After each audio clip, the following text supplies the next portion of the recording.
Hi, I'm Tara Palmeri, your feared and fearless political reporter, out with another show on something that is impacting us all, the economy. It's been a brutal week for the market. On Monday, the Dow was down by nearly 900 points, and then again on Tuesday, it was down by 450 points. It stabilized on Wednesday after a report came out showing that inflation is cooling, but there are definitely jitters in the market over Trump's trade wars that escalated when Canada and Europe struck back with retaliatory tariffs this week. For so long, President Trump used to take credit when the markets were booming. He would say it was because of his policy. Now he doesn't seem to care if the economy takes a hit. He even refused to rule out the possibility that we could go through a recession.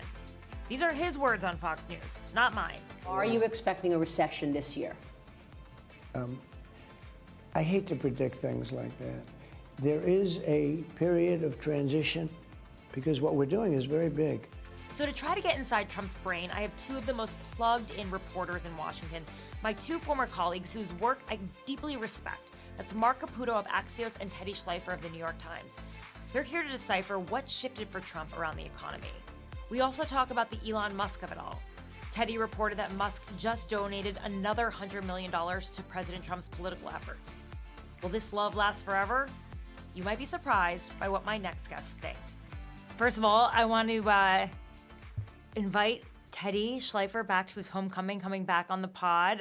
He's now at the New York Times. He's my former colleague, and he has been at the forefront of the story of the billionaire Silicon Valley class, courting Trump and coming his way after many years for the Democratic Party. And of course, Marc Caputo, the shit stirrer that we know and love, and brilliant reporter, also former colleague. Former colleague, yeah. I guess I worked with both of you. Yeah. I forgot about that. Okay, guys, we got to get down to it because we don't have a lot of time. I see Teddy just like touching his hair a lot. Don't pull it out, Teddy. You only have it for so long. Beautiful hair. Beautiful hair, though. I want to talk about the economy because I think that's what everyone is really concerned about right now and what the hell Trump is doing with the tariffs, the tariff threats, the this and the that. I mean, during his first administration, he constantly tweeted about the stock market and he took credit for it, right? Even when he had no, he had no claim to some of it. I mean, you could say that like consumer confidence or stock market confidence had something to do with the leadership, but right now it has been so shaky. I think on Monday, it dropped by 900 points. Like it's just been a mess. And I would think that Trump would be more concerned about it, but instead he seems to still be pushing forward with the tariffs. There's job market instability. He is the center of the instability of the stock market. What is he thinking right now? Like, is he just fine with messing with the markets? Good question. I don't think we know. What we do know is that you're right. Compared to Trump 1, Trump 2 is not as concerned. That's because Trump 2 is not running for re-election. And I'd like to apologize to a lot of the liberal fever dream pushers who are saying he's going to try to run unconstitutionally for a third term or become a dictator. But all indications are he doesn't intend to do that. And this is not as much a concern of his. It is surprising to see sort of the more blasé attitude he has toward it, considering what he said in the past. And it's not just in his first term that Trump had said, hey, the stock market is doing great because of me. Even at the end of Biden's term, when the stock market did well, he said, look, it's doing well because the stock market, the guys with all the money, the investors think I'm going to win and everyone's happy. And then now that it's crashed, he's like, well, it happens. The most interesting thing, which I'm trying to understand, is and there are a few stories have been written about it, one in Politico, one in the Wall Street Journal, about the sort of the disconnect in messaging between Howard Lutnick, the Commerce Secretary, and the President, both asked on Sunday, is a recession going to happen? And Trump kind of, shifted around, didn't quite answer it on two occasions, both sitting down with Maria Bartiromo at Fox and then on the plane coming back on Air Force One. Howard Lutnick was like, hell no recession's going to happen. The disconnect in sort of that messaging, that belief, I think is notable. I've got a lot of different theories. I don't want to say what they are, but there's certainly a disturbance in the force. I know that for a long time, people around Trump have been sort of annoyed by Howard Lutnick and his style and who he is.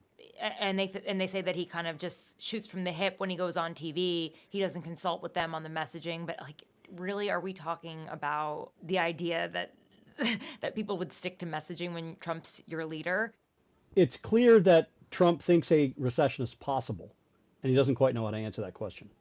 Does he think it's good? Does he think it's like an That's a great opportunity for question. wealthy people to buy stocks? And he said it would be a period of transition, essentially, over the weekend. There's been a notable shift in messaging. Sure, before the election, it was like, elect me, stock market is going to roar, economy's going to be great, prices are Right. going to come down. Now, if you were to sort of change some of the circumstances, you would think you'd be listening to a Marxist. You know, the Marxist idea of heightening the contradictions.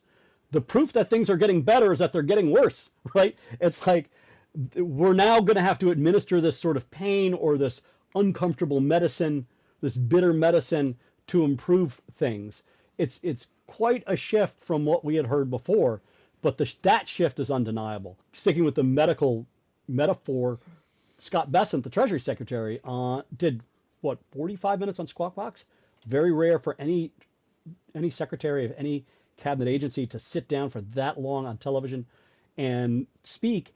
And he notably said that they're blaming the predecessor, which is what you do when you're in office, right? Whether right or wrong, that the economy needs to, quote, detox from Biden. So something's up.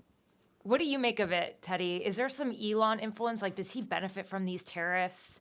Does he benefit from this instability in the market? Yeah, I mean, Tesla is, at its lowest share price since pre-election when, kind of went on this big roar motivated in part by Elon's proximity to Trump. Now suddenly, he's feeling the pain that every other shareholder of the S&P is feeling right now, which is the company is not doing well. And that's why we saw that event on Tuesday at the White House where Trump was sort of hawking, these Tesla vehicles like a car salesman. Crazy. Just yeah, paid I mean, promotion. Is that even legal? I mean, can you do that? You can. I don't see You why can it's not basically legal. give someone millions, billions of dollars in free advertisement on the White House lawn. I guess you can do that with initiatives, essentially, right? I mean, By the way, is it positive advertising? I mean, did it work? What's the stock market doing from Tesla today? Did he see an appreciable amount of sales?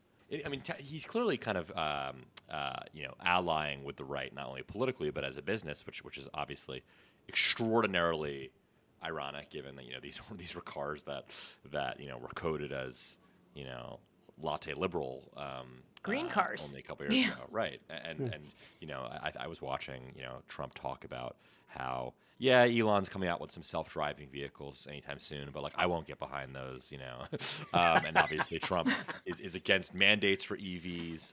So to some extent, Trump is very much a business liability for Elon. But if the concern is that you're allying yourself too much with a particular part of your base and why sort of alienate liberals, the argument by Elon might be, well, this is a way for me to pick up market share with conservatives, right? And you sort of see this segmentation of consumer preferences around politics across America, right? Where, if you eat this product or watch this television show, it says this about you, or if you buy this car, it says this about you. So, But so Trump's maybe Elon base is a white doesn't really working care class. about Can't necessarily afford People a that can't afford a $60,000 Tesla, car. right. Yeah, though that's part of the base. That's true. That is the Trump base, yes. But there are lots of people in the Trump coalition who, could be upper income earners or even middle income earners who, with some Biden era tax credit are going to start buying an EV, and then, maybe they'll buy a Tesla. Well, it's a very interesting story because just as a company, there seem to be some creative destruction here with the type of person that they think buys a Tesla. And now, whether Musk wants it or not, he has been coded as this right-wing figure. And, if liberals are going to, burn their Teslas, maybe conservatives will make up the losses. Think about how just weird that is. That not only was this the darling of the new green movement, the Tesla, now not only are they being coded, good word, more for conservatives or right-wingers, but, the latte liberals are burning them. That's just, I think Charles Cook from the National Review had said on Twitter that if you had told me 5 years ago that you would suddenly see these liberals come out and like try to burn or attack Teslas, it would be just kind of inconceivable. Yeah, just a good things are example of sort of changing though with instability. EVs. Though there are these, what are those big trucks? Those electric vehicles. They're like pickup trucks. Rivian? Yeah, Rivian. Yeah, Like that's like a masculine male truck that is EV. Like I think the EVs sort of shifted from just liberals now. I think everybody's Sure, kind of- not that they're making the trucks, but back to to wed the two issues of Trump's response to the economy, economic messaging, and Tesla. Things had been more expensive for a while, and a lot of people are feeling the pinch in different places. And Trump's first response is like, buy a Tesla. Yeah, I mean, Trump was, this is an obvious point, but the amount of time that Trump was spending, like, hawking a Tesla, when there's 1,000 other things he could be doing with that half hour, just shows the strength of the relationship, and maybe there's 3D chess here, and Trump is sort of seeing this as like a way to revive the economy. Obviously, Tesla is a huge, company that has tons of public market shareholders and mutual funds and blah blah blah, but I just thought, like, as part of the economic confidence message that Trump was putting out there, to decide the next day to spend this hour, with Elon sitting in the car, maybe is a way for Trump to kind of rev up the engine of the economy. But it struck me just as an Elon creation, and I'm sure obviously it was Elon's idea. Well, the talking points have also gone out, if you see on social media, like, gas prices are down, egg prices are down, and all these other things are down, like, and the unemployment rate is down. But yeah, the stock market is really down compared to what it was before. It's interesting because Trump went to some sort of like business to business event. It was the Business Roundtable in DC, and he pretty much admitted, I know most of you are angry at me. And that was the thing. Trump was like, business leaders love me. I'm great for business. I'm big, I help people get jobs. I'm a business creator. I mean, he was elected because he had, alleged business prowess, right? From The Apprentice, whether that was real or just a reality show, is to be said. But like, it's interesting that he would now not seem to care anymore. I'm baffled by it too, Marc. Yeah. At the same time, you're starting to see on some of the kind of smarter quarters of social media, the brighter MAGA minds are starting to say, this is Trump versus Wall Street. This is America first versus the globalists. When Donald Trump, and this is what they say, like when Donald Trump is finally trying to bring back bring back jobs to America and restart manufacturing here and stop this free trade madness and this borderless madness, what do the globalists do? They punish him by wrecking the stock market. There's a built-in messaging here as well. There's also some built-in messaging you're seeing creep up that there is the Biden sugar high. This is the detox argument that Besant was making. But what you're not seeing out of Trump really is a consistent, cohesive message for him to land on. And maybe he doesn't feel like he needs to. But again, things are crappy. Stock market's down. His response, hey, buy Tesla. But then again, Trump up until Sunday roughly, Monday especially, every day since the election, he had won. Like if you just said, did he do better or do worse today? He did better. He had controlled the media narrative every day. The first day he really didn't do that was Monday when the stock market went down, and he didn't have any executive orders to counter message on, and he didn't really have much to say about it. And it's hard to counter message on a falling stock market. It's not like a bad poll where you can say, oh, that's a bunch of liberal pollsters. Right. Or they didn't conduct it properly. And no, the stock market's like a real gauge of people's belief, and they stop believing as much. Yeah, I think there's a new poll out that shows that 56% of people disapprove of Trump's handling of the economy right now, but he's still above water in terms of like his overall polling. He's at 47%. It's interesting that people can sort of separate the two a little bit, especially when that was one of the things that he was elected on, right? Fixing the economy. Sure. Now, I want to go into the Elon of it all a little bit more because you are, such an Elon expert, Teddy. You have a new story out. An exclusive that Elon Musk is going to spend how much is $300 million? Another 300 or what? Or 100 million? Another 100, or he's another 100 million. Right. Yeah. Yeah. So he spent $300 million in his own PAC, America PAC, to get Donald Trump elected. Mostly, yeah. And now he's going to spend another $100 million, but he's not going to just spend it on his own America PAC. He's going to spread the love around. And I had sort of been hearing that he was talking to people about partnerships, and all of these PACs obviously support Donald Trump's, initiatives and support his, reelecting Republicans and getting his agenda passed, and also primarying anyone who gets in his way, including probably Congressman Thomas Massie. I don't know if that's on the hit list, but it sounds like it is from everything they've communicated online. He's the one Republican who didn't vote for the continuing resolution budget. So Elon Musk is going to spread the love around. Like, is he going to work with Chris LaCivita, Trump's former campaign manager, on this? Yeah, I mean, I think the most notable thing here is where the money's going, because it says about something broadly about Trump's kind of relationship with Musk and how Musk sort of sees his political positioning in the Trump orbit. Yes, I mean, this money is expected to go to groups run by Trump aides, not groups run by Musk's aides. Elon spent all of this money last cycle on his own entity that, at first the Trump people didn't even know what it was. They were trying to understand what is America PAC, the relationship between kind of America PAC, which was focused on the field game, and kind of these television and advertising focused super PACs was not close. And the Trump people, they weren't like miffed about it, because it's not as if like they were expected to get Elon so much money from Elon in the first place.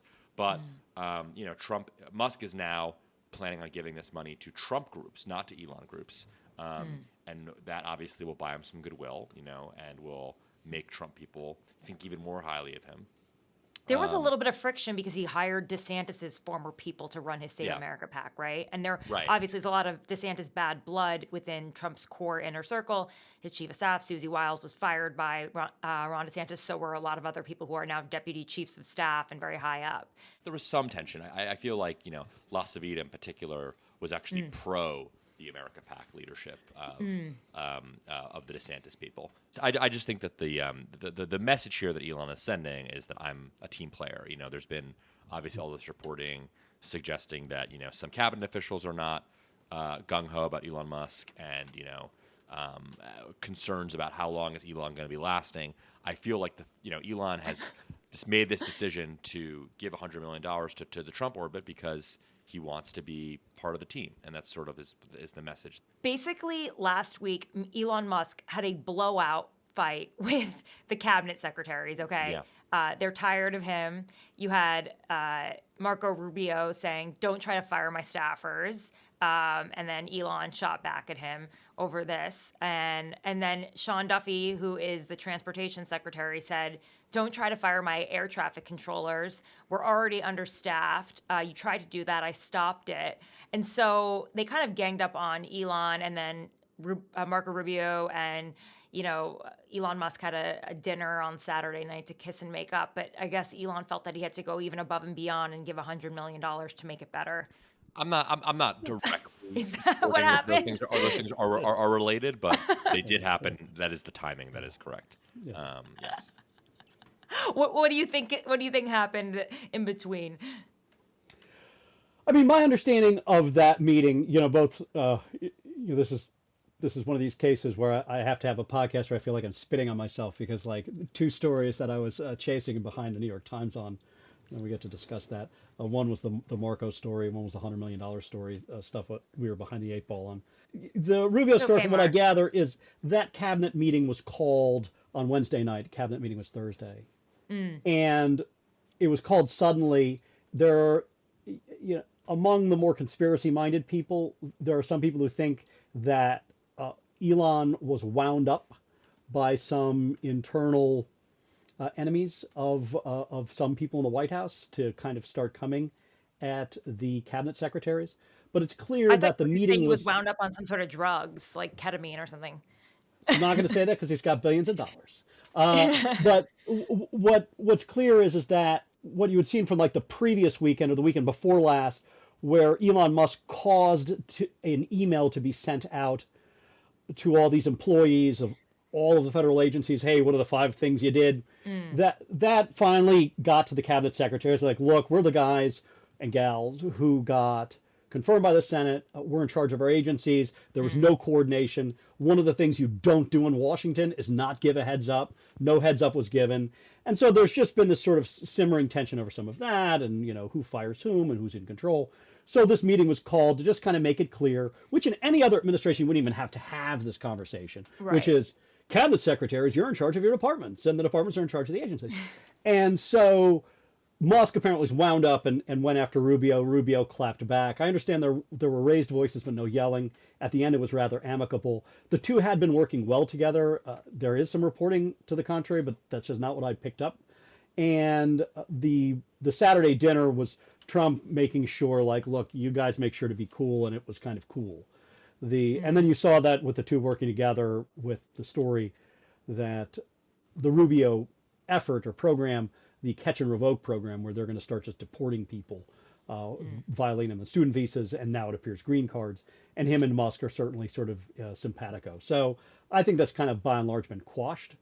But it speaks to the fact that there's more. This was a White House that was far more stable than Trump won. Until now. First, well, the thing, what makes this White House different from the way this White House had expected was A, the economy is shittier than they had sort of realized, and they got to deal with that. And then B, this was a campaign team that moved into the White House. They're like, we've got the MAGA serenity prayer. We know we don't try to manage Donald Trump. He's the thing we cannot change. We have to accept him with the serenity prayer. We'll change all these other things. And so they were used to Donald Trump's sort of chaotic nature. All of a sudden you've got Elon Musk has moved in, right? And it's like, oh my God, like it's a new sort of chaotic figure who has his own sort of ideas. And this White House's ability to sort of adapt to that has had some growing pains. And you saw those pains on Thursday. And I think you're going to see more of them just because that's just the nature of human beings. So you feel like if Elon was not in the mix, this White House would be sort of boring and kind of conventional, like the campaign? No. It would be but in terms of the internal bureaucracy, I think it would be more. I would think it would be more normal, right? But that's grading on a curve. However, you saw in the Wall Street Journal, you saw in Politico these stories, and as I've mentioned, the messaging and how they're handling the economy. You are seeing signs of some leakage within sort of the federal government, where some people they have their knives out for Howard Lutnick, and some of the tensions from the transition between Howard Lutnick and Scott Bessent. Howard Lutnick wanted to be the Treasury Secretary, didn't get it because apparently he was just too much of, these are other people's words, too much of a pompous ass who was annoying and didn't get it. And that brand, charitably speaking, has stuck with Lutnick, and it's not making many friends now.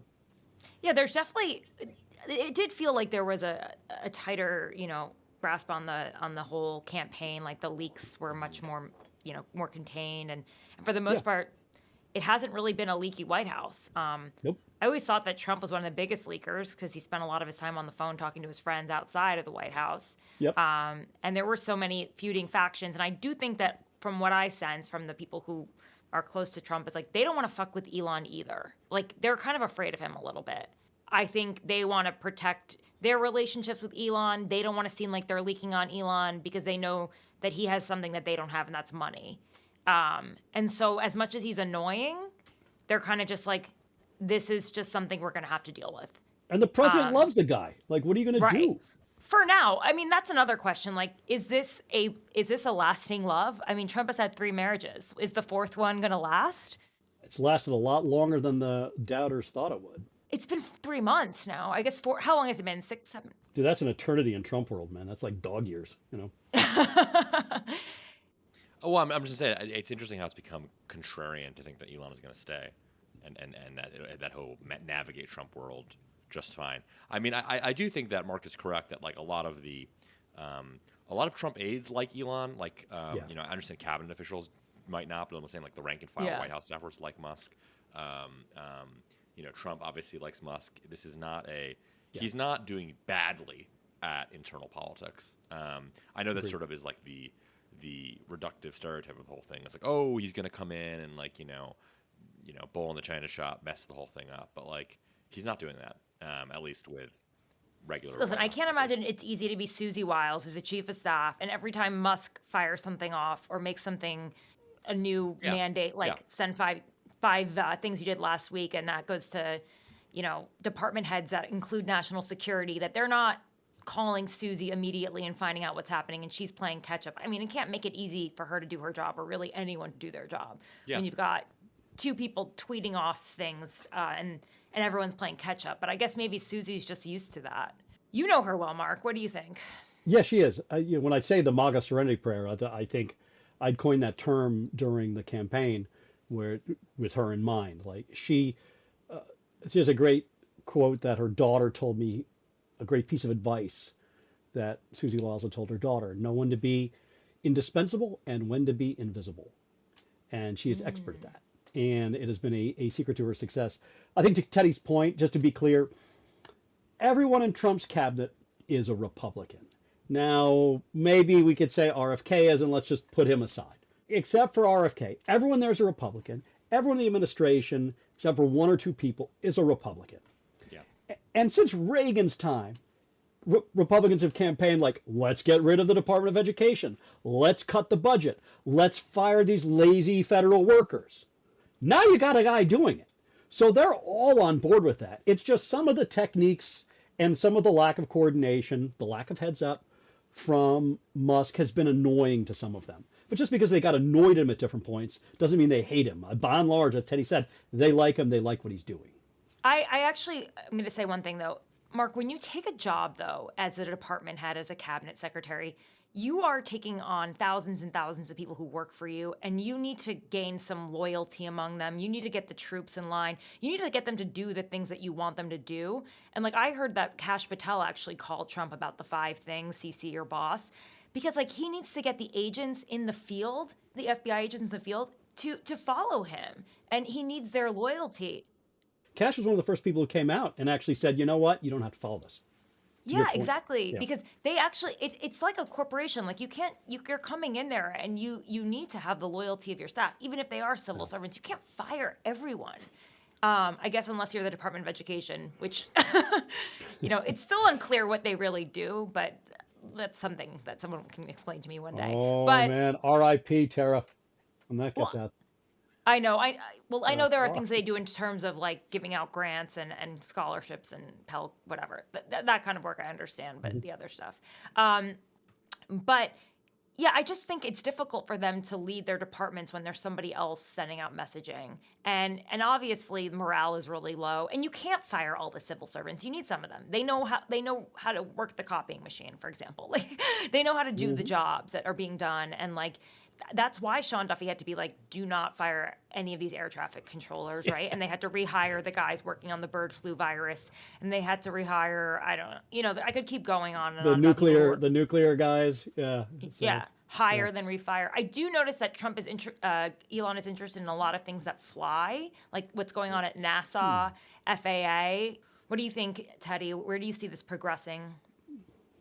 I think it's going to be more of the same for the next year and a half. I think it's going to be Musk Musk pisses off person X today, and then, fires person Y. Y is doing thing Z. I think this is not really going to materially change it that much. We'll see a lot of the same parts of the movie again and again and again. And, it's interesting as reporters because people are sort of understanding the way, the rhythms of kind of the Musk news cycle, right? Where it's yes, this aide has showed up at place Y. Now there's a ton of reporting around the Social Security Administration. In the past it's been USAID and, NIH and blah, blah, blah. We'll do this again and again and again. And I don't think the story's going to change a ton in terms of kind of the way it all works, at least and through next summer. Trump wouldn't fire someone because Elon Musk said to. Marco Rubio, he's safe. Do we think... You mean at the cabinet level? Yeah, if Elon said, you know what, I'm kind of tired of Marco Rubio, or I'm really, RFK is getting in my way right now. Do you think Trump would ultimately side with Elon and fire that person? Yeah, if Trump felt that way, sure. But I would imagine that would become apparent to the cabinet secretary ahead of time. Yeah. Yeah, I think Teddy has a good way of viewing this, which I had always cautioned people, and this was particularly prevalent in cable. When is there going to be a breakup between Elon Musk and Trump? Never. It kept not happening. In many respects, this is, I don't know, you see this in history. This is This is like the tech bro version of the Khmer Rouge. They've sort of come in, and now it's like, it's year zero for these guys, and they're just restructuring everything. And the body politic is just slowly absorbing it. But there's going to be these tension points, these flashpoints throughout.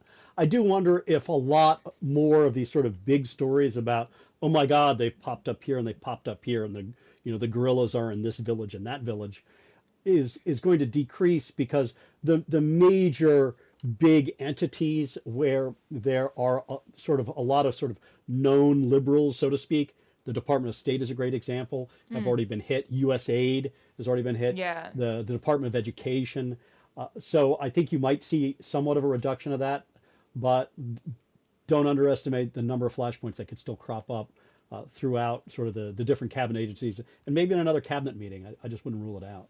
I think as long as Elon Musk keeps writing checks, Trump is going to keep, making him happy, keeping him around. We got a little dog. There's Peanut, by the way. Yeah, What kind of dog is that? Dachshund? It's a dachshund, yeah. So cute. Are we still recording? I hope so. Yeah, exactly. Hold Suddenly on. got interesting. Yeah. Oh, okay. Here yeah, now the it's dog interesting. Oh, that's a pretty dog. Isn't she beautiful? Come on, Teddy, what you got, man? I have a dog and a cat. They're both.